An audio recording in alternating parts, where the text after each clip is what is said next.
ये single video तुम्हारे online coaching या फिर ऑफलाइन कोचिंग या फिर ट्यूशन जितने पैसे तुम इनमें खर्च करते ना वो सेव करा रही होगी। क्योंकि आज की वीडियो में मैं तुम्हें बता रहा हूँ कि तुम फ्री ऑफ कॉस्ट कैसे अपने किसी भी क्लास में स्टडी कर सकते हो और साथ ही साथ 95% प्लस स्कोर कर सकते हो, वो भी विदाउट ट्यूशन कोचिंग के। तो क्या करना है, कैसे करना है और कब करना है, सब कुछ बताऊंगा। डिटेल में बने रहो मेरे साथ।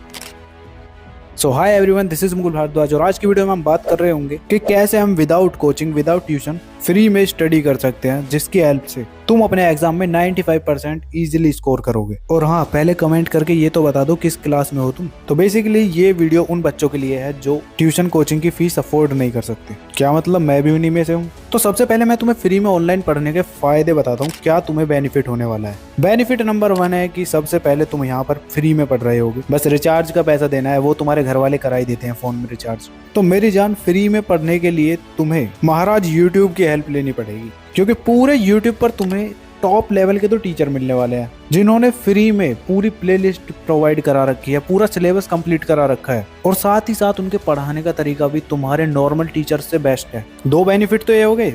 तीसरा बेनिफिट ये है कि तुम अपने हिसाब से सिलेबस कंप्लीट कर सकते हो। तुम्हें 3 महीने में सिलेबस कंप्लीट करना है तो तुम यूट्यूब की हेल्प से इजीली कर लोगे। बट वहीं तुम्हारा ऑनलाइन कोचिंग हुआ या फिर ट्यूशन वगैरह, तो वहाँ अपने वो हिसाब से कराते हैं, आराम से पूरे 10 से 11 महीने के अंदर वो सिलेबस खत्म कराते हैं। तो देख लो, अगर तुम्हें अपने हिसाब से करना अच्छा लगता है तो यूट्यूब सबसे बेस्ट है। अब एडवांटेज तो इसके बहुत हैं, लेकिन डिसएडवांटेज भी हैं। जैसे कि यहाँ तुम्हें कोई रिस्ट्रिक्शंस नहीं होंगे, ना तो कोई तुमसे बोलेगा कि पढ़ लो, ना कोई बोलेगा कि इतने क्वेश्चंस लगाओ। तो इसका सिंपली सॉल्यूशन ये है कि तुम्हें अपने ऊपर कंट्रोल होना चाहिए। इसके साथ साथ एक और डिसएडवांटेज है, जो है तुम्हारा यहाँ पर इजीली डिस्ट्रैक्ट हो जाओगे। अब डिस्ट्रैक्शंस को कैसे कम करना है उसके लिए मैं एक अलग से वीडियो बना दूंगा। अगर तुम चाहते हो तो कमेंट कर देना, नेक्स्ट वीडियो ही बना दूंगा, ठीक है। अब इसके साथ साथ थर्ड तुम्हारा डिसएडवांटेज है कि यहाँ पे तुम्हें बहुत सारे चैनल पर और लेक्चर्स मिलेंगे। तो तुम क्या करोगे, तुम डायरेक्ट पढ़ना स्टार्ट कर दोगे। तुम्हें यही नहीं पता होगा कि कौन सा टॉपिक तुम्हारे इस ईयर में डिलीट हो चुका है, कौन सा आ रहा है। तो उसके लिए सिंपली तुम थर्ड टिप को यूज करोगे, जो कि है तुम्हारा अंडरस्टैंड द सिलेबस।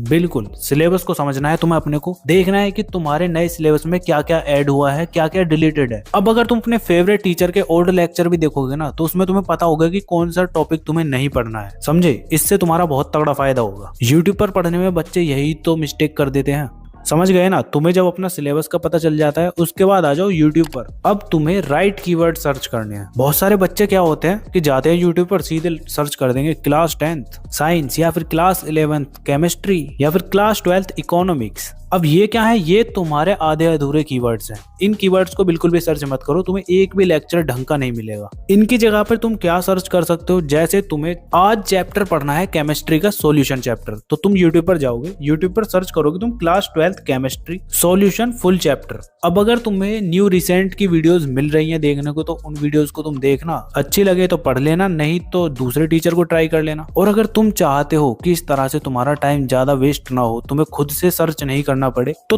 तुम्हारे लिए मैंने ऑलरेडी बेस्ट यूट्यूब चैनल्स वाली वीडियो बना रखी है। क्लास 9th 10th के लिए ये वाली वीडियो थी, 11th 12th के लिए ये वाली वीडियो थी। तो जिस क्लास में हो तुम अपने अकॉर्डिंग जाके वीडियोस देख लेना। और अभी मत भाग जाना, पहले पूरी वीडियो देखो, उसके बाद चले जाना। वैसे तो मैंने इन वीडियोस में अच्छे से बताया हुआ है कि कौन सा टीचर तुम्हारे लिए सही है, कौन सा नहीं। बाकी तुम्हें थोड़ा सा और बता देता हूँ कि तुम्हें पढ़ना उस टीचर से है जिसने तुम्हारा कंप्लीट सिलेबस करा रखा हो, प्लेलिस्ट रेडी हो, चाहे तुम्हारा लास्ट ईयर की बेशक हो, पर उस प्लेलिस्ट में उसने पूरा सब्जेक्ट कवर करा रखा है या पूरा चैप्टर कवर करा रखा है, ठीक है। तो ध्यान रखना, इतना तुम्हारा यहाँ तक बात हो चुकी है लेक्चर्स तक की। अब जैसे तुमने अपना फर्स्ट चैप्टर पढ़ना था, उसका लेक्चर तुमने यूट्यूब से देख लिया, लेक्चर तो देख लिया, लेकिन साथ साथ नोट्स नहीं बनाए, तो फिर तुम्हें प्रॉब्लम होने वाली है।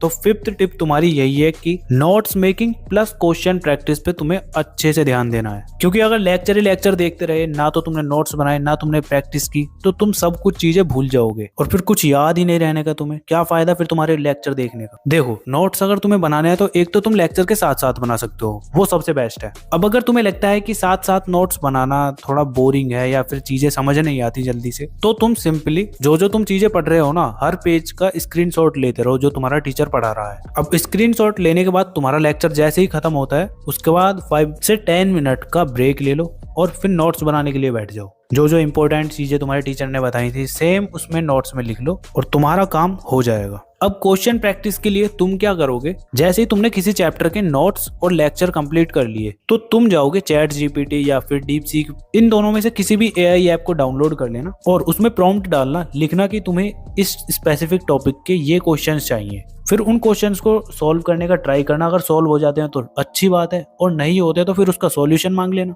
नहीं आया समझ कैसे करना है आओ बताता हूँ। तो देखो, जैसे तुमने एग्जाम्पल के तौर पर केमिकल काइनेटिक्स चैप्टर के लेक्चर और नोट्स कंप्लीट कर लिया, अब तुम्हें इसके क्वेश्चन चाहिए तो तुम चैट जीपीटी पर जाओ, उसके बाद सर्च करोगे give me class 12th chemistry chemical kinetics topic wise questions for board exam 2026। बस इतना लिख दोगे ना, उसके बाद तुम्हें ये क्वेश्चंस टॉपिक वाइज आ जाएंगे। इन क्वेश्चंस को सॉल्व करने का ट्राई करना और अगर नहीं होते हैं तो फिर सॉल्यूशन देख लो, सॉल्यूशन के लिए बोल देना, इससे सॉल्यूशन भी दे देगा तुम्हें। ठीक है, अगर तुम हिंदी मीडियम वाले भी हो ना तो हिंदी में भी तुम अगर इस तरह से सर्च करोगे, इन हिंदी लगा देना पीछे, तुम्हें हिंदी में क्वेश्चन मिल जाएंगे। तो बहुत ही तगड़ी स्ट्रेटजी है ये, तुम्हें 1 रुपया नहीं देना है। बस यहाँ पे तुम्हें थोड़ा प्रॉब्लम उन क्वेश्चंस में होगी जो डायग्राम वाले क्वेश्चन होते हैं ना, वो तुम्हें यहाँ समझने में दिक्कत हो सकती है। तो डायग्राम वाले क्वेश्चंस तुम डायरेक्ट डाउटनेट वगैरह या इस तरह के ऐप से देख लेना। ठीक है, समझ गए ना। अब डेली तुम्हें हर सब्जेक्ट के 15-15 क्वेश्चंस लगाने हैं। डेली एक टॉपिक का लेक्चर देखो और एक ही टॉपिक के 15-15 क्वेश्चंस लगाओ बस। अब तुम्हारे लिए एक प्रॉब्लम और होने वाली है। तुमने क्या करा, लेक्चर अटेंड कर लिया, नोट्स बना लिए और तुमने क्वेश्चंस की प्रैक्टिस भी कर ली।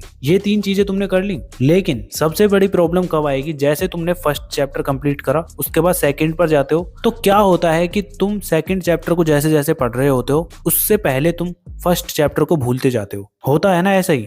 तो फर्स्ट चैप्टर को ना भूलो, उसके लिए क्या करना है, उसके लिए सिंपली तुम्हें रिवीजन करना है। रिवीजन तुम्हें एटलीस्ट अपने सिलेबस का 5 टाइम्स करना है, क्योंकि यही फर्क होता है एक टॉपर में और एक एवरेज बच्चे में। एवरेज बच्चा रिवीजन नहीं करता और टॉपर रिवीजन पर ज्यादा ध्यान देते हैं। तो रिवीजन करने के लिए भी यार तुम्हें ये 5 स्टेप्स को कंप्लीट करना है। फिर देखना तुम्हारा कितना टाइम सेव होता है, क्योंकि अगर हम रिवीजन नहीं करते हैं ना तो फिर जब दोबारा से अपने नोट्स को उठाते हैं तो वो ऐसे लगते हैं यार ये मैंने ही बनाए थे क्या, मतलब कुछ समझ नहीं आता। तो उसके लिए सिंपली तुम इन 5 स्टेप्स को कंप्लीट करो, जिसमें क्या करना है, स्टेप 1 में तुम जब भी जैसे तुमने कोई भी चैप्टर पढ़ा तो उसका तुम नाइट में रिवीजन करो। जितने भी तुमने टॉपिक पढ़े हैं उनको नाइट में बस रिवाइज कर दो, ज्यादा से ज्यादा तुम्हें 5 मिनट लगेंगे बस। ठीक है, जब वो हो जाता है तो उसके बाद स्टेप 2 में उन टॉपिक्स को आफ्टर 2 डेज उनको रिवाइज करने के लिए बैठो। इजीली तुम इनको भी 5 से 10 मिनट में रिवाइज कर लोगे, बिकॉज फ्रेश टॉपिक है ना, इतनी जल्दी थोड़ी नहीं भूल जाओगे। ठीक है, इसके बाद तुम यार उन सेम टॉपिक्स को आफ्टर वीक रिवाइज करोगे। 10 से 15 मिनट लगेगा बस रिवीजन करने में, इजीली कर लोगे, क्योंकि अभी भी टॉपिक फ्रेश ही है, इतना तुम भूले नहीं हो, क्योंकि ज्यादा दिन का बीच में गैप ही नहीं हुआ। ठीक है, जब वो हो जाता है तो उसके बाद स्टेप 4 में तुम 2 हफ्ते बाद रिवीजन करोगे। इस रिवीजन में भी तुम्हें बस 15 मिनट लगेंगे, इजीली कर पाओगे। और लास्ट स्टेप में तुम 1 महीने बाद रिवीजन करोगे, थोड़ा टाइम लग सकता है, लाइक 30 मिनट लगेंगे बस, बट इसके बाद मेरी गारंटी है कि तुम कभी भी उन टॉपिक्स को भूल जाओ जो तुमने पढ़े हैं। अब अगले 1 से 1.5 साल तक तुम कभी भी इन चीजों को नहीं भूलोगे। तो बस सिंपली यही तरीका था रिवीजन का भी। तो बस यही था, अगर तुम YouTube से स्टडी करते हो तो तुम्हें यही प्रॉब्लम्स फेस करनी होती हैं और उनके सॉल्यूशन भी मैंने तुम्हें बता दिए हैं। तो वीडियो पर अभी तक बने हुए तो कमेंट करो महाराज YouTube की जय हो। अगर YouTube नहीं होता तो तुम्हें ये वीडियो कहाँ से मिलती, ठीक है ना। तो कर देना कमेंट, और कोई प्रॉब्लम हो तो वो भी कमेंट कर देना। बाकी तुम्हें अपनी स्क्रीन पर ये वीडियो सो रही होंगी, इन वीडियोस को भी जाके देख लेना अगर टाइम हो तो। चलो फिर मिलता है नेक्स्ट वीडियो में, तब तक के लिए keep learning, keep studying and keep smiling.